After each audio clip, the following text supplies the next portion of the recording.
right, guys, let me first wrap up the Texas State game, and then we'll move forward a little bit. Really proud after going back and watching the film. Felt like we did a lot of good things that night when the game was over. When you go back and you look and you study and you break down the film, you see that our guys really, I thought, played well. I thought they played very sound. I thought they tried to play within the scheme of things that we were trying to accomplish throughout the game. And especially on the defensive side of the ball, I thought that everybody did their jobs. I thought even from the front, getting more pressure on the quarterback enabled us to get them in some long yardage situations. And then when we did that, I thought our defensive backs, linebackers did much better in coverage. I thought Devontae Watson played a nice game. And if you look at the Corey Trim, I thought was very effective, had an interception, 6 tackles, was one of the most active guys, and then Dominic Tovell and Trey Johnson on the inside, I thought played very well. TJ Worthy, I thought was effective on the outside, did a great job coming up, staying the edges for the most part. And then our defensive line did a nice job, and we created 2 turnovers, 1 for a touchdown, and that was the missing link that we had not had the first 5 games prior, is the ability to create some turnovers, and was able to do that. Offensively, I thought Terrence was very effective. I thought he was able to run the ball, did a nice job with the read option, got some effective runs. I thought Jay Johnson and our staff did a nice job of getting Elijah some good touches and put him in position to make some big plays. And then Al Rouse once again was effective. And I thought our offensive line though really set the tone. When you have 3 guys that almost all rush for 100 yards, you got to come back and look, and you say, you know what, probably more of those guys up front really had a solid night up front. Got to clean some things up in the kicking game. I was disappointed with some snaps. We've really been really good up to that point. We'll get that cleaned up as we move forward. Defensively, I thought some of the changes in the game plan that James Willis and his staff sort of installed, I thought was very effective. I thought the kids played hard. And I thought it was a really good effort to go win on the road, who we really thought was a really solid Texas State team who had done really well up to that point. Now, with that being said, a couple of things I wanted to make everybody aware of today. Jamal Robinson had surgery yesterday on his foot, and he will be out for the remainder of the season. Torrey Pierce also will be out for the remainder of the season, also with a lower leg injury. So we'll miss both those guys, but you know what? That's an opportunity for somebody else to step up. And we definitely got some guys that are capable, and looking forward to that challenge of getting more quality playing time as we move forward. On a better note, we did get approval today that Tremaine Lightfoot, Jalen Nixon are both cleared to play the final 6 games of the season. And so that's a nice shot in the arm for those 2 guys to be back eligible starting this week. They'll be eligible to play Tuesday, and waiting to hear a final verdict on Blaine Winston. So we could also possibly get back Blaine Winston also with the defensive line position. So that'll be a nice shot in the arm moving forward. Real quick, Arkansas State is going to come in this game on Tuesday. To me, an outstanding team. They're 4-2. Played a very competitive schedule, and have got a couple of nice wins within the conference already. And I think they come in, to me, probably one of the best top offenses and defenses on both sides of the ball in the conference. Defensively, they're outstanding against the run. I think their front, and to me, is really active. I think they run to the ball extremely well. They're 4 down. Joe Colton's their defense coordinator. We go way back from his time when he was at Valdosta State and I was at North Alabama. Very well prepared, outstanding football coach. He'll have his guys playing awfully hard. You know, offensively, to me, they've got a lot of weapons. You go back and look at them offensively. The quarterback, Freddie Knighton, to me, is a really good dual threat guy that can beat you with his arm and his legs. Really good runner. And then their top receiver, J.D. McKissick, to me, is a preseason all-conference guy, can make the big plays. They're going to definitely give him some opportunities to do so. Will have to play outstanding in the secondary because he has made a lot of big plays and will do so. in the future, hopefully we can compete against him well. I think offensively they got some really good running backs. I think they run strong. I think, to me, they remind me of Elijah a little bit. They can make those cuts, lateral moves, and really do a nice job of making some explosive plays. I think they're a very multiple offensive team that creates a lot of issues. I think their special teams are very good. They do a lot of things that you have to prepare for that are out of the ordinary. That creates a lot of preparation time that you've got to make sure you've got everything covered. So they're going to come into this game very confident, off to a great start. Obviously, they're undefeated in the conference. And this should be an outstanding game for two teams that had some great contests against one another in the last few years. Two fan bases and two teams that like to compete against one another. So it should make for an outstanding game on ESPN on Tuesday night. It should be a great crowd. We'll need our crowd to be here, to be involved, to be allowed to be that 12th man, which I have no doubt that they won't be here. So that's going to be an exciting time moving forward. So with that, I'll open up. Anybody got any questions? Is the four-man front, is it here to stay? Well, we've utilized the four-man front before this game. I mean, as often as you can use it. I don't know, the game plan will dictate each week. Based on what you see, will dictate based on what we play in personnel. But, definitely the other night it was good for us. Bobby, I don't want to give away too many game plans telling you what we're doing. You'll have to come see for yourself. We'll give you a ticket.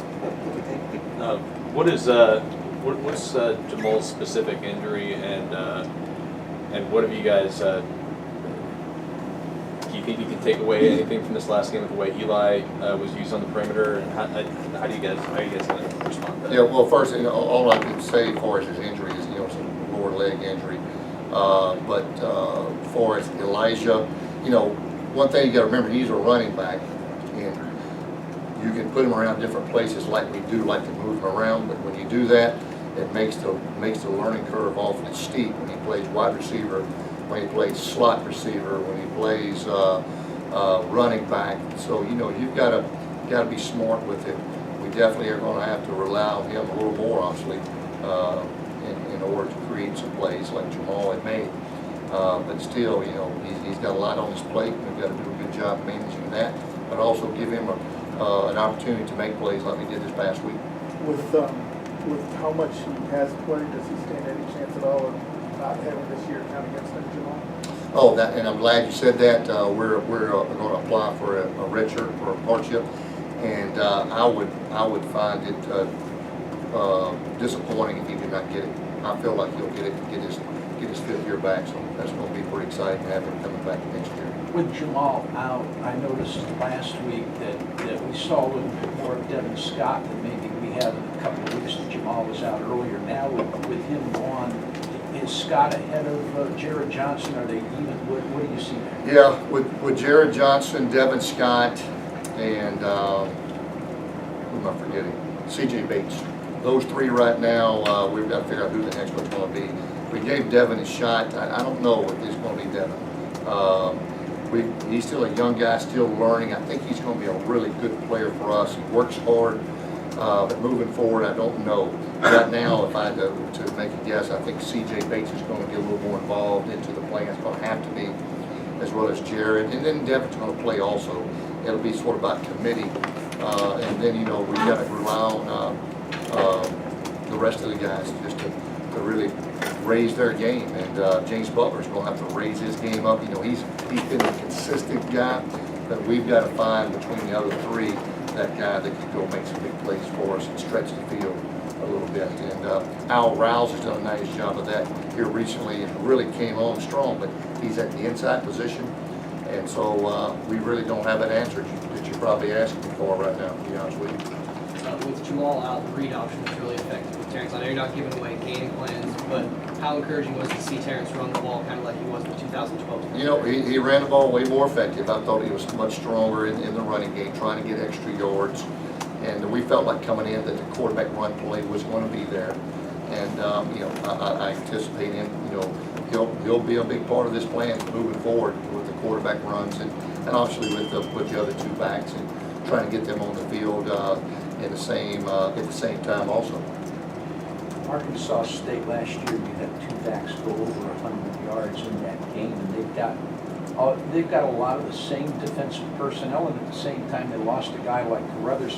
What is it that they're doing this year that's made them tougher against the run? You know, I think they're very sound, though. I think they play awfully hard, and the main thing that makes them tough against the run is they've got the preseason player of the year with Quashawn Lee, you know, at linebacker. And this guy, when you watch him, we just left the staff room, and from watching him, and you know, you walk out of there and your head's spinning a little bit because you want to think you get a first down.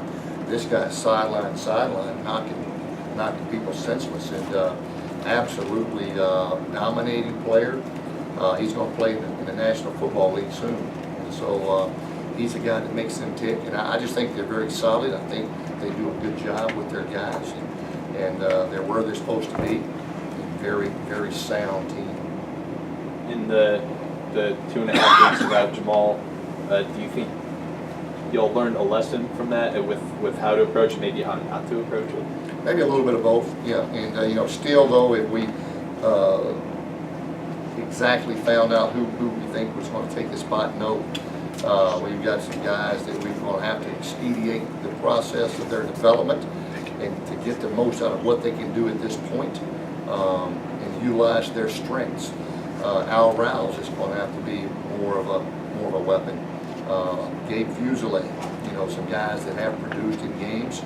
And then we've got to figure out with the personnel we have what they do the best.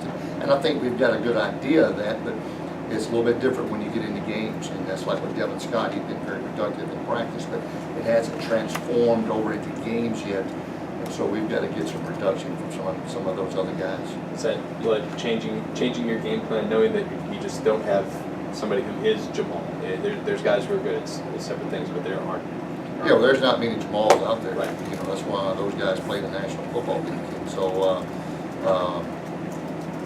now we're going to have to, you know, be a little more creative. But some other guys are going to step up. We've got some guys that's got, you know, the speed that Jamal had, and we got some guys that have the size that Jamal had. We just don't necessarily have the guys that's got everything that Jamal had combined. And so that was sort of the difference there, and that's why it's going to probably have to be by committee rather than one person. In that regard, though, is it, I mean, the Jamal part of the game plan, in large part, was the deep part of the game plan. So will it be less deep part, or more trying to find somebody else who can fill the deep part role? Yeah, we're going to have to find somebody that's going to fill that deep part role. We thought that would be Devin Scott this past week, and it didn't probably work out as well as we had hoped. We got to continue working people. Can't give up on people. You know, they're still young, and boy, they're working hard. They're excited to have these opportunities to play. You know, nobody wants to see their teammate get hurt, but everybody wants to play also. And so they're excited to get to practice and show the coaches that they can be the guy. And so I love that attitude about them. They're working hard, and a lot of times that's pretty exciting when you've got a kid coming into games and they're wanting to make the big plays, and they've got fresh legs and excited to play the game. So I'm hoping these guys will come in ready to go. With the importance of this game Tuesday night, remember when you first got here, you had to threaten people about going out while they were tailgating during the game, and we're going to pull them by the ear and get them into the game. You think you're going to have any problem with that? Well, you know, we've got to have a great crowd, because to me, you know, our product on the field is going to be seen by the whole country, and that's up to us. You know, the product that the rest of the country see in the stands, that's up to our fans. Getting to the game, being loud, filling the stands, showing the type of atmosphere that we have here at Raging Cajun. So I've got to have them here, and we've got to have them as that 12th man. Hopefully we can play and do our part, and now I'm calling on the fans to come do their part. And because I want the rest of the country to see the type of atmosphere that we have, because Saturdays and Tuesdays are a little bit different, so they're going to have to get out here as soon as work gets off, get out here to the stadium, and get in here and really be loud. Because I want the rest of the country to see the atmosphere that we have on Saturday. It's incredible, and I have no doubt that we won't have a good crowd. We need them to be the 12th man. On that, Ian, talking about the Tuesday games, you play now more than anybody in the country on Tuesday night, and won 3 in a row. Do you sort of have that down to a science, and is that an advantage against somebody that hadn't played, you know, the off night? You know, I don't know, but I think we do right now sort of understand the Tuesday night system, the preparation that leads up to it. Like I said, our last 3 Tuesday night games, we have played probably our best 3 football games in the last 2 years. We have been really effective on Tuesday nights, and for whatever reason, I just feel like our preparation leading up to that is a big part of that, and hopefully we can continue that trend, because we'll need a great effort against an outstanding Arkansas State team. The defense, for as much grief or flack as it caught, how much was their sense of vindication? You know, always. You know, I think anytime you got the naysayers and you come out and you play well, I think that's always a little self-vindication. You know, that you maybe have showed everybody you're better than maybe what they were saying. But you still got to remember that was 1 game. We still got 6 games to go. I take every game one game at a time. Sure, we played much better offensively and defensively. But now that was last week. Now there's a new challenge moving forward. Can we do it again? Can we do it again? Can we do it again? And hopefully play consistently each week. And you know, every week's different, and every team you play is different. But I think it was a great. We've been building and getting a little bit better each week. And we've been talking about staying the course. And I think it definitely paid off. And we've got some players back defensively. Made a couple of changes on top of that, you know, part of it. So I thought that part has really worked well together, and our defense is improving. And that's what happens. Teams that are good, they improve as the season goes along, and with every game. So hopefully we can continue to improve. I assume that, correct me if I'm wrong, that Tobel was making the linebacker calls. How did he handle that part? I thought he did a nice job. We seemed to get lined up well, and we're in the right spot most of the time, it seemed like. And I thought he was active, as well as Trey Johnson was extremely active. And so that was good to see. Lightfoot inside or outside? Don't know, probably inside. Yeah, probably inside. And Jalen, how, if at all, do you utilize him? And does he kind of become your number 3, and then for certain you're able to redshirt Jordan Davis? Yeah, Jordan Davis now will for sure redshirt Jordan, and Jalen will end up probably obviously traveling and dressing as that number 3 guy, and you know, but he'll need to get some reps, because you know him and Brooks are different type of quarterbacks. You know, Brooks has been extremely effective in the last few weeks. You know, I think he's completed, I don't know how many straight passes in a row. He's on a roll. But Jalen, you know, is a guy that can hurt you with his legs and run game, things like that. So if we need to, we'll be able to utilize both of them in package ways, and but hopefully we won't get to that. What do we know yet what Pat's availability is? You know, I'm optimistic that he will be playing on Tuesday. You know, we traveled him this week with the thought process. If we had some injuries, he would be able to go. And being limited physically, he would still be ahead of some other guys mentally. And so now, with an additional week, we think he'll be ready to play for Tuesday. What do you think are some of the most important changes, personnel-wise, that you made defensively that kind of led to the gradual improvement? Well, I think one is, you know, with Darzell coming down, he's a guy that can drop in space, and he's really great off the edge, can rush a quarterback's got a motor, and that's allowed Ringo and Hamilton and Marquise White and those guys to be to get some single blocks rather than double blocks, double teams. And so I think that's created some opportunities for those guys to make plays, because those guys are hard to block one-on-one. I like our D-line. I think they're awfully talented, play really hard. And we've got depth there. So we're going to play a lot of guys Tuesday night. We're going to roll.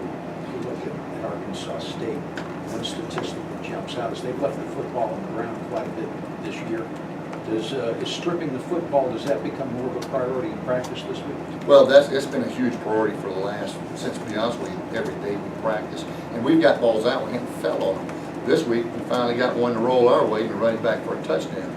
And so, but we'll continue working that. You know, we're up to -8. We moved up a notch. They're -4 in the turnover ratio. And so they have put it on the ground, which we have too. In the last 2 games, though, we've been much better. We had 0 2 weeks ago, 1 this past week. So hopefully we can continue improving in that area. I feel like the team has finally kind of put that that 3-game stretch behind it with two straight wins. Do you tell them to forget all about that, or you still tell them kind of, hey, remember? No, we've moved on from that. Like I said, our season goal for 2014 entering the Texas State game was to be 2-0 in the conference. And so we've reached that goal. Now we have a new 2014 season goal, and that's to be 3-0 in the conference. And so it is a one game at a time, one game season. And so whatever we've got to do to find a way to be effective this week and in offense, defense, kicking game, that's what we intend to do. With Darzell, you talked about him kind of loosening up the defensive linemen to do their thing. Is that sometimes just how simple it is where it's just one guy being where he needs to be that frees everybody else up? Football, everybody makes it out to be complicated, whether it's 3-4, 4-3, 4-2-5, double eagle defense, whatever the case may be. It still comes down to matchups. It comes down to being gap sound. Everybody doing their job, taking their gap, and then trying to get matchups defensively, just like you try to get offensive matchups. And so hopefully, some of the guys we have on the field right now, we really like. We think that T.J. Worthy and Darzell have been nice additions to have on the field, and as well as Tovell, where he's at. So, and we've got some other guys that are going to play, and some other guys played the other night. And so I think our depth is really good. If we can get Travis Pat back, that'll be just an additional player that will be able to help us. Arkansas State had the open week to prepare for this one. You guys only had regular time. Has that brought another level of focus and intensity to preparation? Yeah, we're a little bit, behind in the sense that they've had an opportunity to have a little more time to prepare for us. They sat back and, watched our game the other night. But I've also been on the other side of that too. And whereas, I feel like, well, we got more time. Let's practice more. And, you got to be careful in both situations. But for us, all we can control is what we can control. And that's the 7 days that we have, and we're going to make the most of them and try to have our team as prepared as we possibly can. Tracy Walker, you feel like he had a decent game? Yeah, I thought he was solid. I thought Tracy was solid, and I think moving forward he'll be a big part of the plan. And I think we've got some depth developed now in the secondary, along with Travis Crawford, Tracy Walker now. Then we've got some depth, and we can get some players rolled in, rolled out, and keep some guys fresh. 2 straight solid weeks for Terrence, really solid weeks. Does that, when your quarterback is producing the way that he's capable of, does that give the rest of the team confidence? Oh, no question. And he's really determined to lead this team, and I really felt like the last 2 weeks he's been very effective, and he's been a leader, and he's determined to show everyone that he can lead this team, and he can get this team to where we all want it to be. And so far, in the last 2 weeks, he's been doing a great job. Not that he hadn't early in the year. I just think that everybody around him also is playing better also, and as a total team, we're playing much better. So hopefully we can keep that up. It seemed like the offensive line's run blocking early in the game is really solid. Struggled a little bit in pass blocking, but once y'all started getting the read option going, that kind of solidified. Yeah, that helps. Anytime your run game's effective, that helps your passing game because it helps your protection, because ends squeeze more, and it's easier to pass block guys that are squeezing instead of rushing upfield, and so all that plays a part. So the better we can run the ball, the more effective I think we can be throwing the football. All right, guys. Thanks a lot. Appreciate it.